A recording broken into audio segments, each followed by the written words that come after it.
Ayan si Usang nag-iibi, oh. Bata day nagluluha, nagpapaluha. Ipikto na ini kang kuan. Madali na talaga ini. O yan na. Maugma ang aldaw. Gusto niya mag-ibi. O yan, oh. Habang nag-iiling kibidyo, nag-iibi siya. Yan, oh. Buwanan si Usang, oh. Mamaya na sa YouTube ka na. Sikat ka na. Ipopost kita sa San Roque Elementary School. Facebook. You know. Usang. Usang ang pangalan niya. Ay ano, alias niya.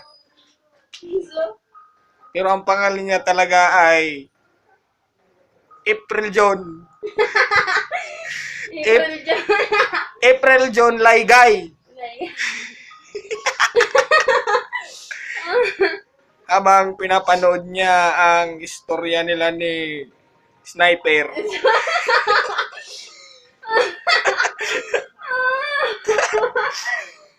Nalulungkot siya kasi hindi niya na makita si Sniper.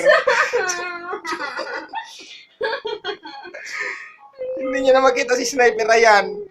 Kaya pinapanood niya ang video nila habang umiiyak kasi naalala niya si Sniper. Nalulungkot siya ngayon kasi ang trabaho ni Sniper ay ano? Paratanid Kidagom sa Manila.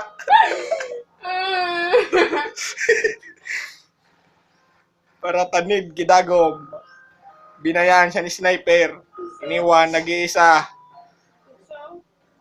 Si April John Laygay.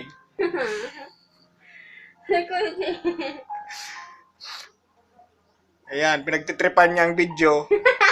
Kasi wala siyang makitang pagkain sa mesa ngayon.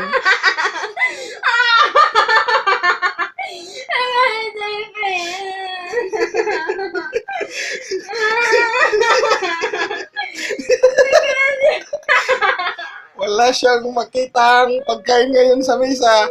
Kaya yun na lang ang pinagtitripan niyang video. Nililibang niya ang sarili niya habang siya ay umiiyak. Tinitesting niya kung paano lumuha at humalakhak. Habang pinagsasabay ang luha at halakhak. Parang sa showbiz lang. Ayan siya, mga kapatid, mga kaibigan. Kung napapanood nyo ang video ito, ito ay ebidensya na talagang si Rosana ay malapit na. Malapit nang mag-curly-curly ng kanyang buhok. Nalalapit na at nabibilang na lang ang mga araw, mga kaibigan, mga kapatid. Ayan, ebidensya. Kapag ang isang tao ay umiyak at humalakhak, ano ang tawag natin dyan? Ayan. Makaibi, masaya ang araw, pero gusto niya umiyak. Mamaya, nasa Facebook ka na. Ipopost kita sa Facebook at ilalagay kita sa mga wall ng mga kaibigan mo para malaman nila na ikaw ay isang matinding artista. Sabi niya, tatalunin niya daw si Venus Ra. Yan, mga kaibigan. Tatalunin niya daw si Venus Ra. Ayan, tinatakpan ng muka para hindi makita ang kanyang luha.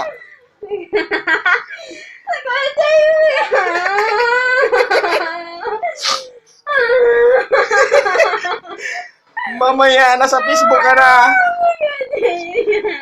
Tapusin lang natin ang video. Ayan. Tingnan natin kung anong pinapanood niya talaga. Ayan, drama ng mag-shoota. Shoota! Parang si Sniper lang. Si Sniper na pumunta ng Maynila at nagtrabaho. Umayaw maging sniper at ang trabaho niya doon ay paratanid Kidagom. Ayan, mga kaibigan, wala na. Anong susunod na kabanata? Ayan, nanonood na naman siya ng comedy.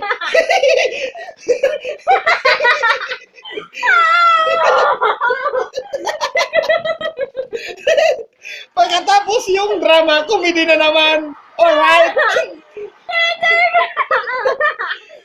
Okay, stop na daw at atin ang isave sa ating computer.